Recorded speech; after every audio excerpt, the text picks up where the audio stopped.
Because you don't go from detour to destiny in a straight line. But I'm going to share with you the 3 things to look for that will let you know you're getting ready to move off of detour on to destiny, onto the place God has for you, the place God's taking you to. There are 3 things that come out of this story of the life of Joseph that you ought to look for if you are serious about your relationship with God and serious about his purpose for you. Number 1, you know you're getting ready to leave detour and enter the highway of destiny when God disappoints you just when you thought he was coming through for you. Chapter 40. Joseph is in prison. He's interpreted the dreams from the 2 gentlemen we talked about last week. Joseph says, only, verse 14, keep me in mind when it goes well with you, and please do me a kindness by mentioning me to Pharaoh and get me out of this house, this jail. For I was in fact kidnapped from the land of the Hebrews, and even here I have done nothing that should have put me into this dungeon, this jail. Joseph looks like he's finally going to be delivered. He's interpreted the cupbearer's dream, told the cupbearer, you're going to live, you're not going to die. He's given the cupbearer good news. He says, and when you get delivered, mention me to Pharaoh. Tell Pharaoh this is innocent Hebrew boy still in jail. Get me up out of here, up out of here, up out of here. Because I don't belong in here. I'm tired of being in here. And you are going to be situated. And since I helped the brother out, I HBO'd you. You remember me to Pharaoh when you get out of here. It looks like God has finally brought somebody into his life who can help him, who can deliver him, who can send a good word for him. It looks like his day has finally arrived. God has sent a contact who can speak on his behalf. Verse 23. Yet the chief cupbearer did not remember Joseph, but forgot him. You know, you are headed toward destiny and off of detour when it looks like God has set things up to deliver you and he goes left on you. When God goes left on you, it's good news in a bad situation. When your human contacts can't help you and your money can't buy you out of it and you are thrown on him alone, then guess what? He gets the chance to be God.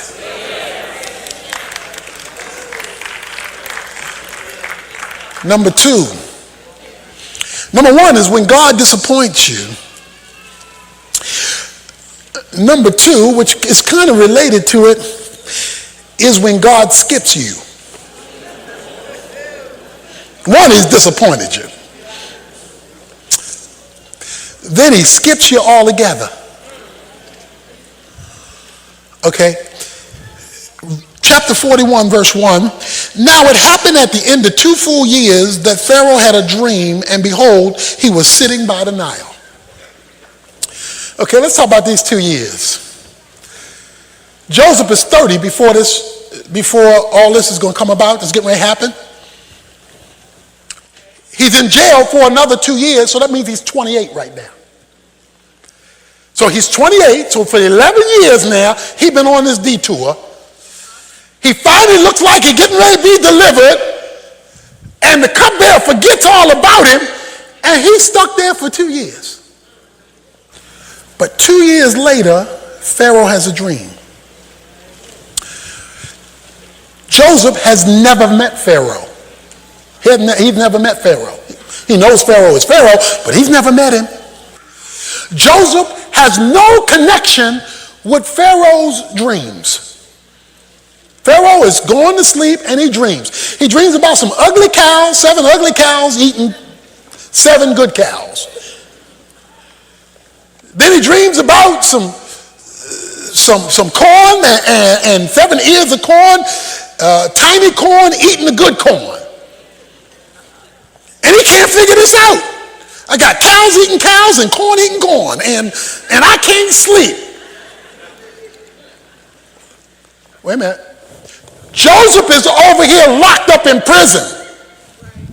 Pharaoh's in a mansion in the king's house. Pharaoh has a dream.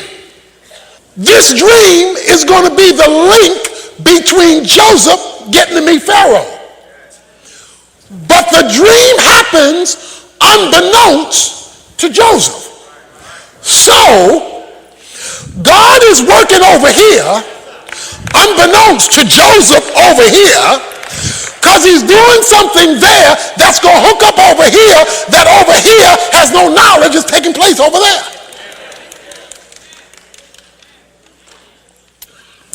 Okay, let's deal with vocabulary. 3 words that either you shouldn't use at all, or if you use them, apologize after you use them. Luck, chance, or fate are not Christian words. You cannot have a sovereign God who's in control and have luck, chance, or fate. Because that means nobody was controlling the events.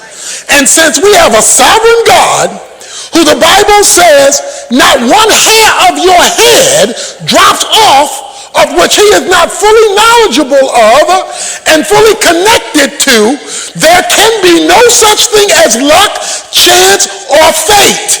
There is another word we'll describe later. It's called providence, where the fingers of God are in the glove of history, controlling hookups when the 2 years are ready. Why are you going to leave Joe there for 2 years, God? Because I need 2 years before Pharaoh is ready for the dream, but I need 2 years for Joseph to develop full dependency. And when preparation meets purpose, detour meets destiny.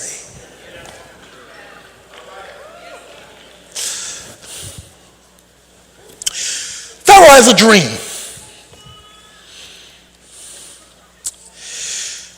Verse 8, now in the morning of his spirit was troubled. So he sent and called for all the magicians of Egypt and all of the wise men. And Pharaoh told them his dreams, but there was not one who could interpret them to Pharaoh.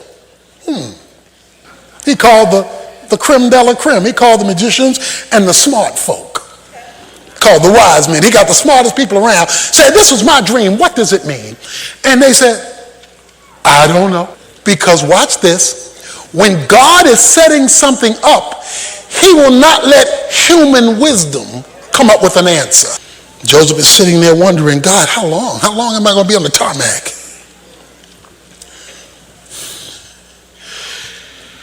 Well, Joseph is sitting in the cell, and God has skipped Joseph because he's dealing with this dream. And that leads to a third thing. God surprises you. The first thing is God disappoints you. Second thing is he skips you. He does something outside of you that you didn't even know what's happening. And then the third thing is he surprises you. Verse 9, chapter 41. Then, somebody say then. Then the chief cupbearer spoke to Pharaoh, saying, I would make mention today of my own offense. Pharaoh was furious with his servants, and he put me in confinement in the house of the captain of the bodyguard, both me and the chief baker. We had a dream on the same night, he and I, each of us dreaming according to the interpretations of his own dream. Now a Hebrew youth was in there, a servant of the captain of the bodyguard, and was related and we related them to him. And he interpreted our dreams for us. To each one he interpreted according to his own dream. And just as he interpreted for us, so it happened. He restored me to my office, but you hanged him. Then Pharaoh sent and called for Joseph, and they hurriedly brought him out of the dungeon. Shocker. The dream says, the Pharaoh says, I got a dream. Wise men, interpret it. They can't. Bing! Light bulb comes on in the cupbearer's head. Dream, interpretation. Dream, interpretation. Interpretation, dream. Dream, interpretation. Interpretation, dream.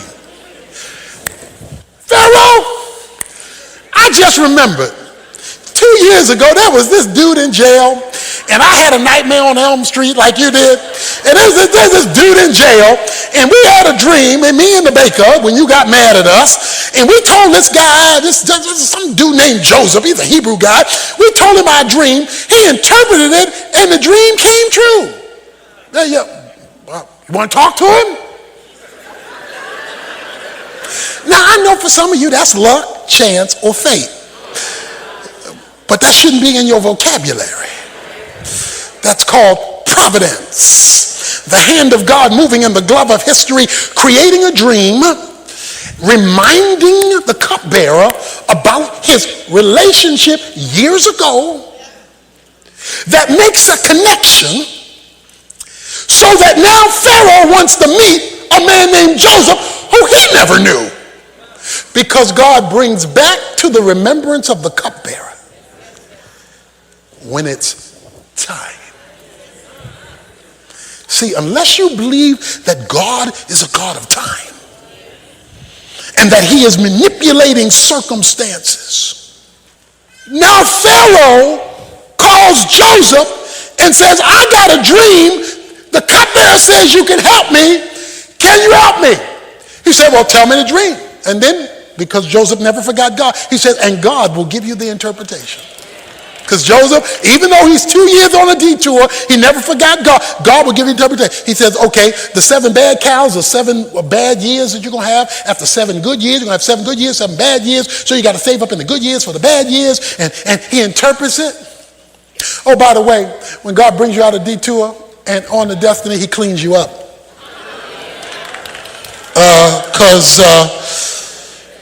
Because we find out in verse 14, then Pharaoh sent and called for Joseph and then hurriedly brought him out of the dungeon. And when he had shaved himself, changed his clothes, he came to Pharaoh. Oh, he can clean you up when it's time to take you out of those jail clothes, out of that bad situation.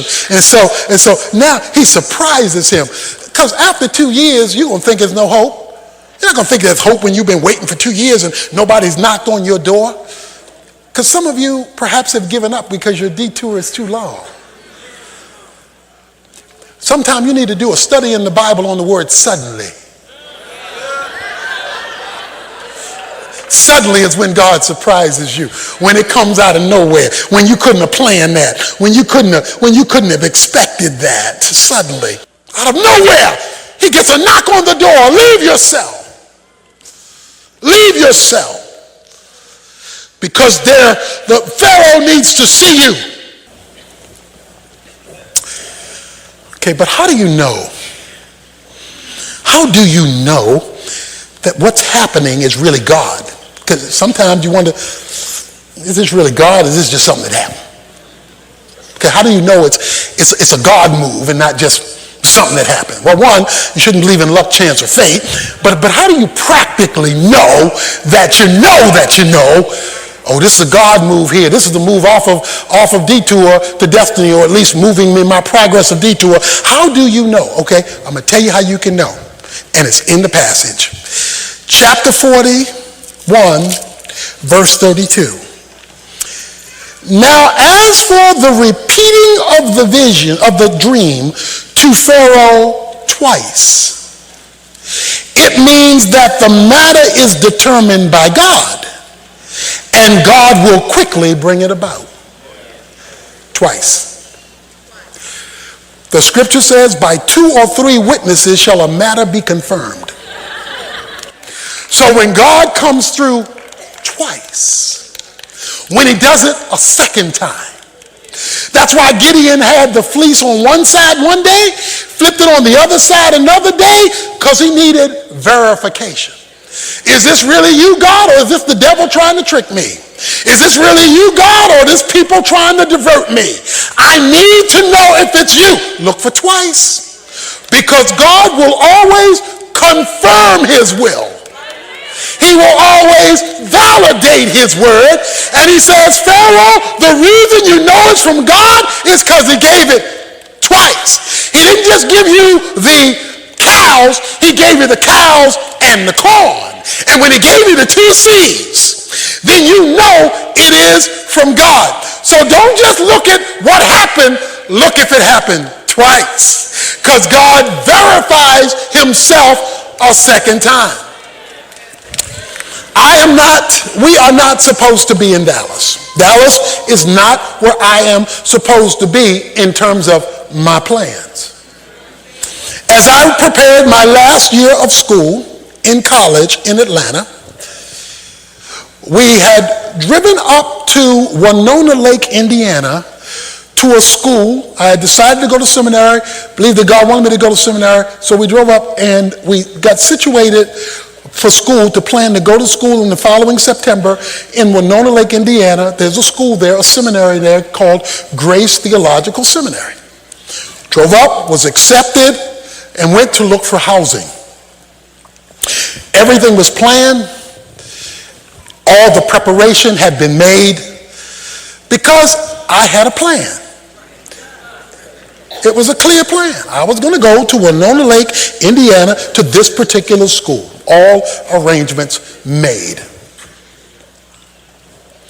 While in class one day, a gentleman named Doug McIntosh, after he got his master's degree at Dallas Seminary, Doug McIntosh was invited to become a pastor of a church in Atlanta, Georgia. I am going to school, to college in Atlanta, Georgia. Doug McIntosh was invited to be an adjunct professor at my school in Georgia.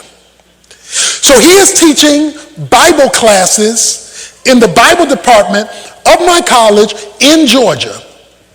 I elected to take one of Doug McIntosh's class. I have already made my plans to go to Winona Lake, Indiana. It is too late to apply to anywhere else. Plus, I've already decided where I want to go. Doug McIntosh passes me in class and says one sentence, actually two. Sentence number one, have you ever thought about applying to Dallas Seminary? My answer, no. I've already applied to Grace Seminary and I've already been accepted. Plus, it's now May, so it's too late for the upcoming September. He says, if I pay your application fee, will you at least apply? Well, it's only me filling out paper. If you're going to fill out the check, I will apply. But I've already decided that I'm going to Winona Lake, Indiana. He then writes out $50, $75, whatever it was for the application fee. I fill out the form and I mail it in with not much expectation because I already have my destination. I already have my plan. And Doug McIntosh, as far as I'm concerned, is just a nice professor who wants to do a nice thing for, should I say, a nice student. So Doug McIntosh comes up and he writes the check and we mail it in. 2 weeks, 3 weeks later, I get a response from Dallas Seminary that you have been admitted to Dallas Seminary even though it's past the time for admittance. So now I got to rethink this thing. I got my plan. He comes out of nowhere. I don't really know him. He asks me to do something I don't need to do. He offers to pay for it, even though it's too late to do it. I get a response telling me I'm accepted. All of a sudden, I got two witnesses. I got the witness of Doug McIntosh asking me, but I got the witness of the school admitting me, even though it's past time. So with two witnesses, we flip our plans, make our way west to Dallas instead of north to Indiana, and that's why I'm at Oak Cliff Bible Fellowship today.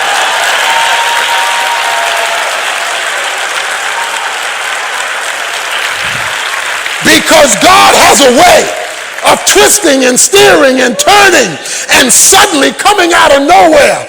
But he does it via detours. He doesn't do it on a straight line. So I'm challenging you today, if you're on a detour, to get in his will. To stop letting human opinion keep you on a detour, following the ways of man that contradict the ways of God. And even though I don't know how long your detour is going to be, I do know he knows where your destiny is located and when the hookup is supposed to occur. I know you get tired. That's why you've got to be ministering to others in the same situation you're in until God ministers to you, so that you are putting out and not just keeping it all in. I know that God has a destiny, a place where he's taking you, but God has a place he's taking you. There was a man one day who was ready to give up on God. He was tired. Life wasn't going well, and he didn't know if God was going to come through, when God was going to come through, and he told God, I quit. Perhaps that's you today. I quit. That's the way you feel. But you don't want to quit because you know he's there, but you don't feel him. You don't see him. You're like Joseph. You're locked up in jail. But he was ready to give up. He decided to go to the woods and have a final conversation with God. He says, God, you have disappointed me. You got me stuck out here, and I don't know why. I don't know how long. And I'm just ready to give up on you, God, unless you do something or say something right now. It's as if heaven opened up and spoke to the man. He told the man, look around and tell me what you see. The man looked around and he saw some fern and he saw some bamboo. He said, well, in the spot I'm in, I just see some ferns and some bamboo. God said, exactly. He said, let me tell you about the fern and the bamboo. He says, when the fern seed was planted, the ferns grew up very quickly, and they're lush and green and beautiful. He says, but let me tell you about the seed for the bamboo. When the seed was planted for the bamboo, the first year you saw nothing, the second year you saw nothing, the third year you saw nothing, the fourth year you saw nothing, and the fifth year you saw nothing. It was at the end of the fifth year that the first shoot of the bamboo came up. He says, how tall is that bamboo that you're looking at? It's 100 feet tall. He says the reason why the bamboo is 100 feet tall is because the 5 years when you saw nothing, it was growing deep on the inside. It was growing deeper roots on the inside. Now the reason it was going deeper on the inside is because I knew I planned for it to be 100 feet on the outside.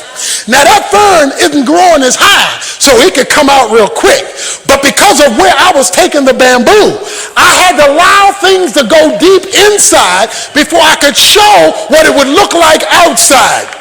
If God is taking a long time with you, it's because he's trying to take you deep on the inside because of where he plans to take you on the outside. See, a lot of us want a skyscraper destiny on a chicken coop foundation.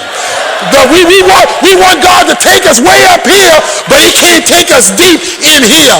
If you want God to take you high, then you got to let God take you deep, because the deeper he takes you, the higher he can take you, and you won't fall over when the bad times comes. Don't give up on God, because God